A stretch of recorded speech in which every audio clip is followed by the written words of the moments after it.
فوجدا عبدا من عبادنا آتيناه رحمة من عندنا وعلمناه من لدنا علما.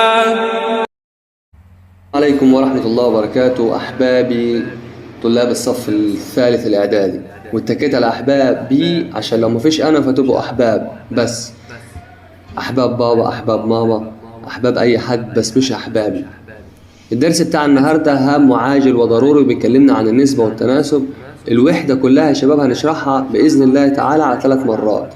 أول مرة دسمة ومليانة شوية علشان فيها كل أفكار النسبة وأهم الأفكار المكررة في الامتحانات.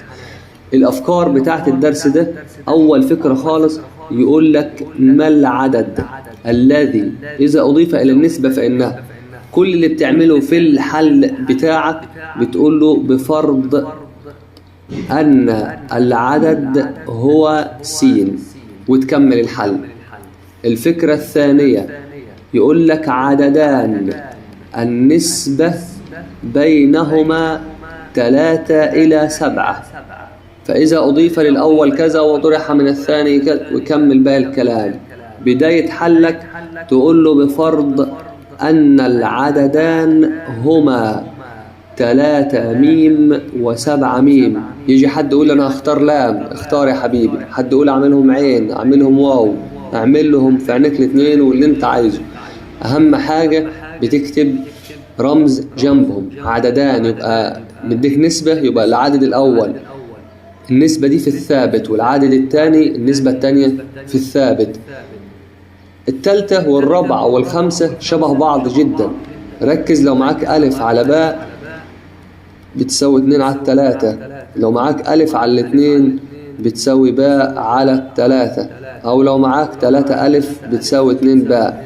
في أي واحدة منهم في كل اللي قدامك دول وبالخط العريض الألف بتساوي 2 ميم والباء بتساوي 3 ميم. من أين جاءت؟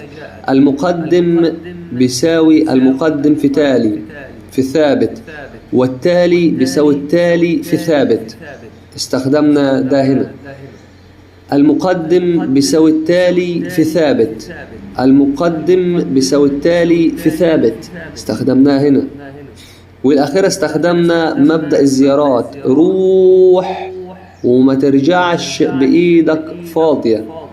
فلما يسألني أو عايز أكتب ألف على باء، مش بترجع بإيدك فاضية، لازم تاخد الاتنين في إيدك، 2 على 3، ودي توديني الأول واحدة.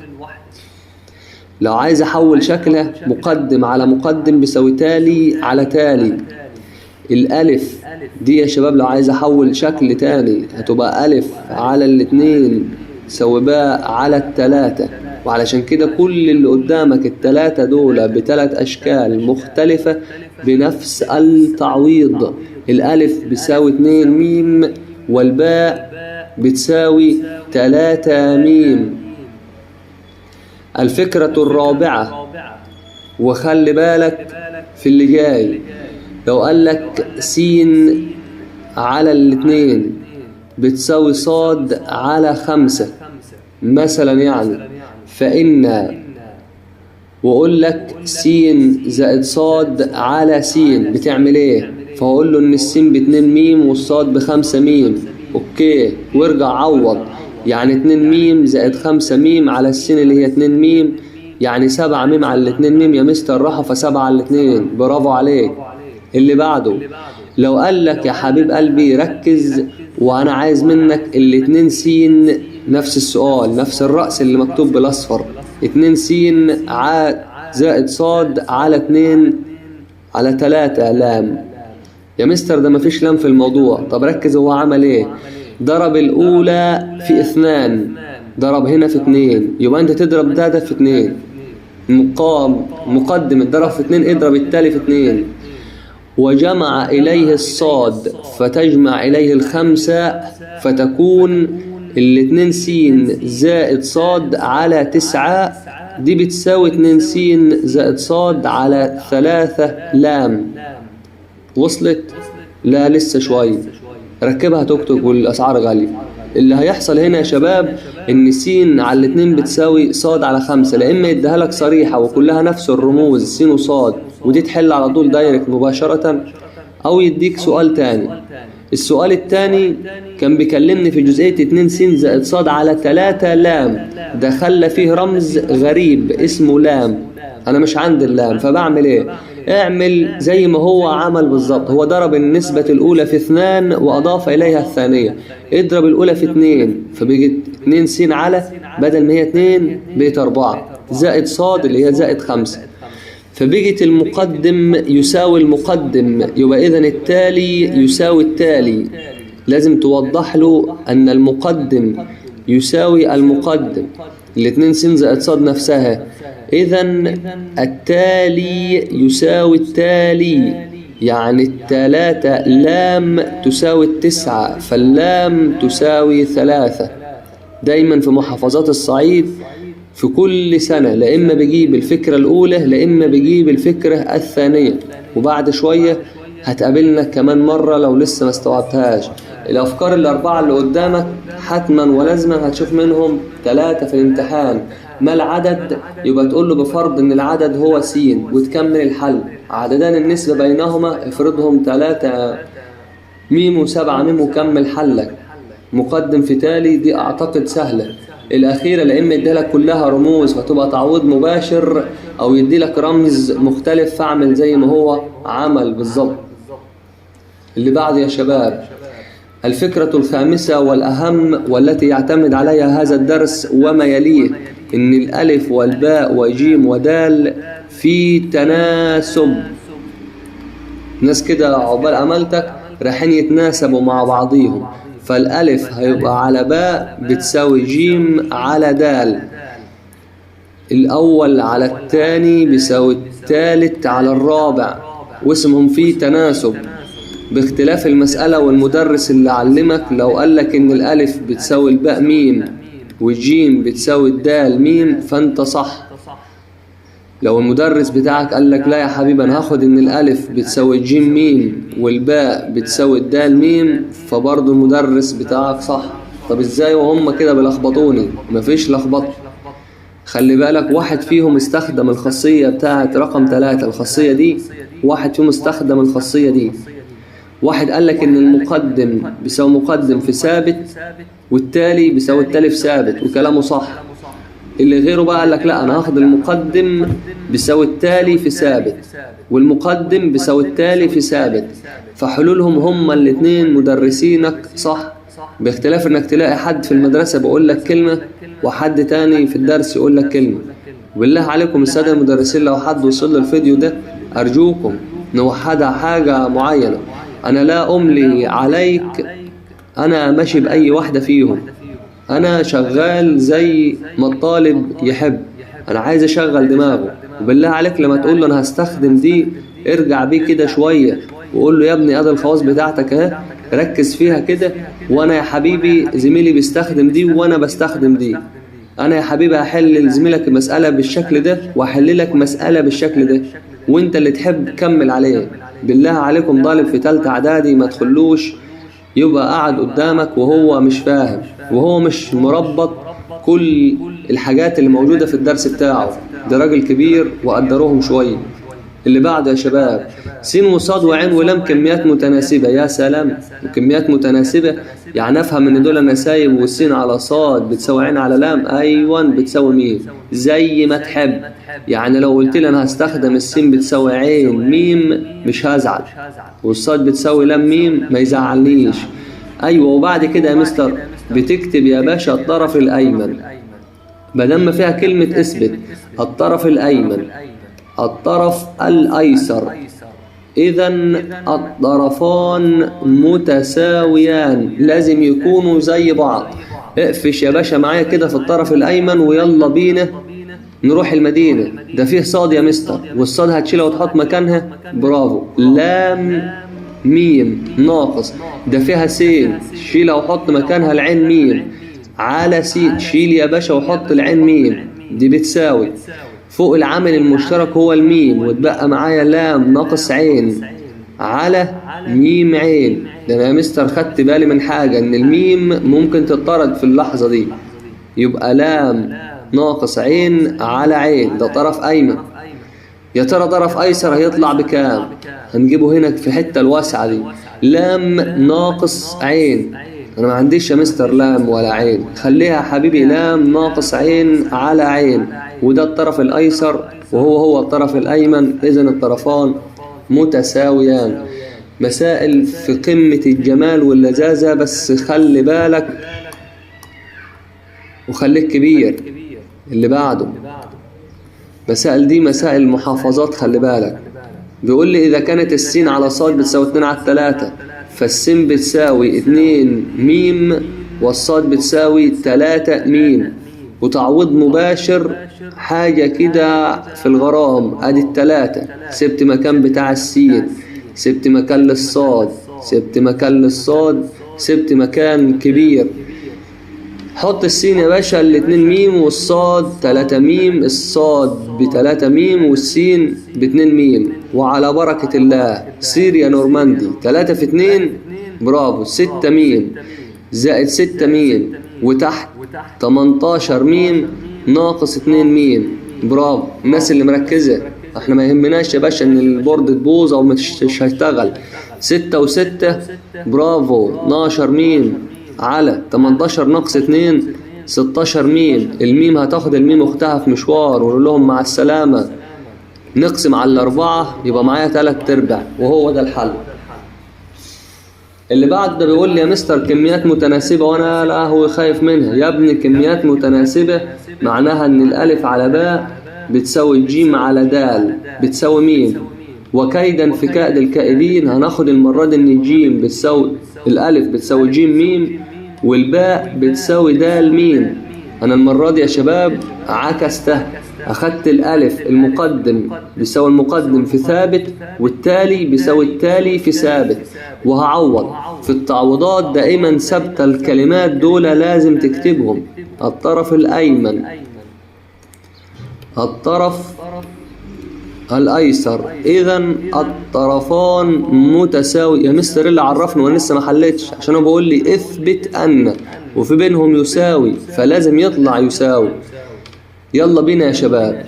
الطرف الأيمن شد الخط بتاعك وبقول لي ألف اللي هي جيم ميم على باء اللي هي دال ميم ناقص الألف اللي هي جيم ميم.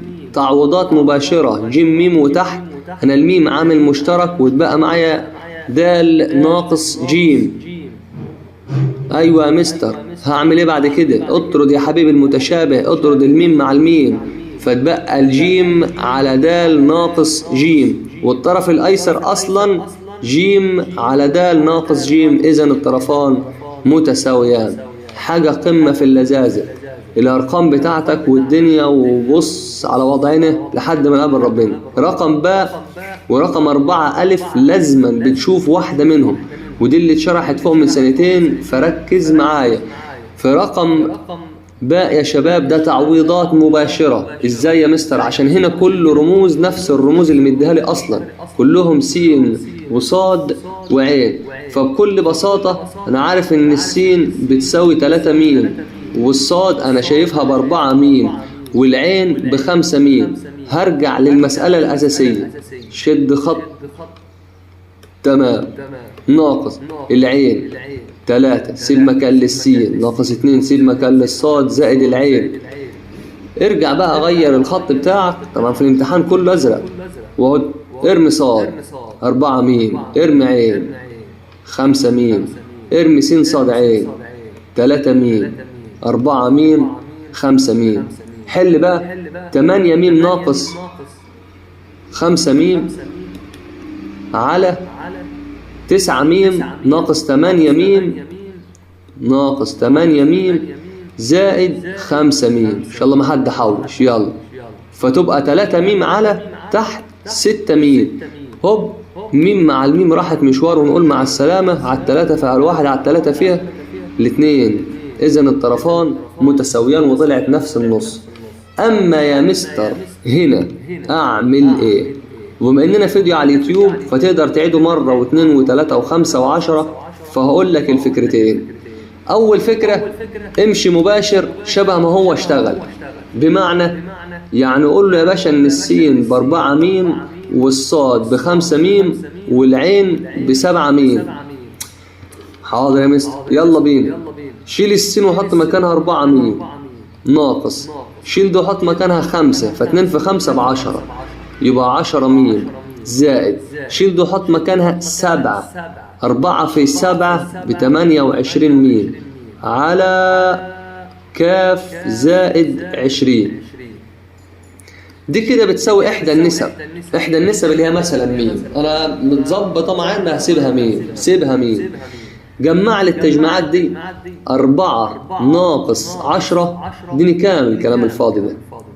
4 ناقص 10 يا مستر دي بسالب 6. تمام يا باشا، سالب 6 وضيف لها 28 من الآخر، يعني هتبقى 22 ميم. تمام يا مستر،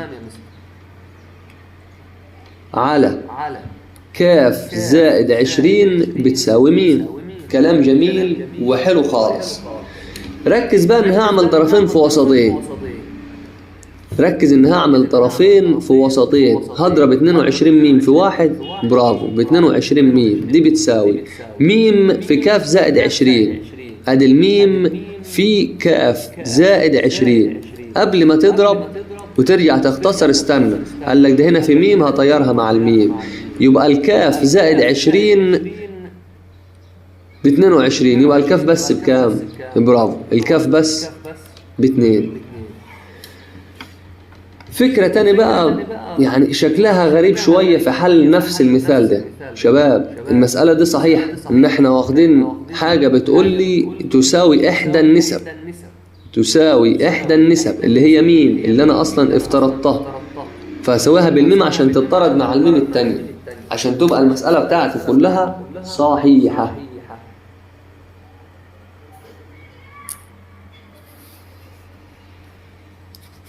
الفكرة الأخيرة وآخر حاجة في الدرس الدسم اللي معايا اللي مليان كله بهاريز. يا مستر في طريقة تانية المستر قال لي عليها، وأنا حالا هقول لك عليها. إن أنت بتشوف هو عمل إيه هنا. يعني النسبة الأولى دي ما اتكلمهاش، هو النسبة التانية اتضربت في سالب 2 واللي بعدها اتضربت في 4، فيكتب له بالعربي. ركز يا باشا اللي بيحصل ده حل آخر، بضرب النسبة الثانية في سالب 2 والثالثة في 4 وجمع النسب.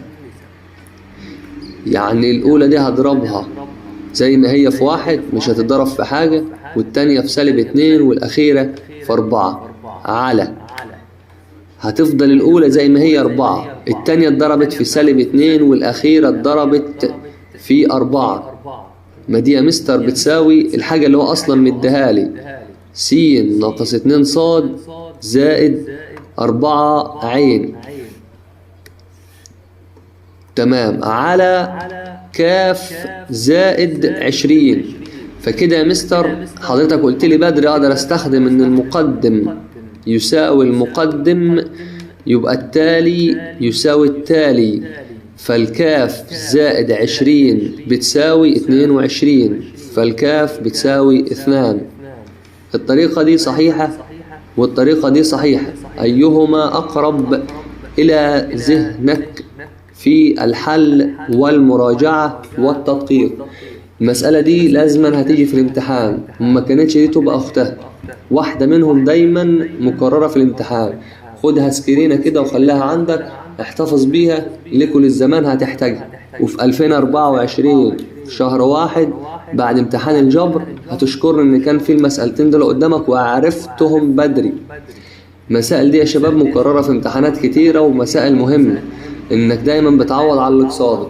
يهمك بقى من ده كله تاخد سكرينة للجمال الجميل ده، للبنبون اللي قدامك، النسبة والتناسب وكل الحاجات اللي موجودة قدامك لازم تاخد لها سكرينة، علشان دي الخواص المهمة تكتبها تاني بإيدك عشان تفتكرها.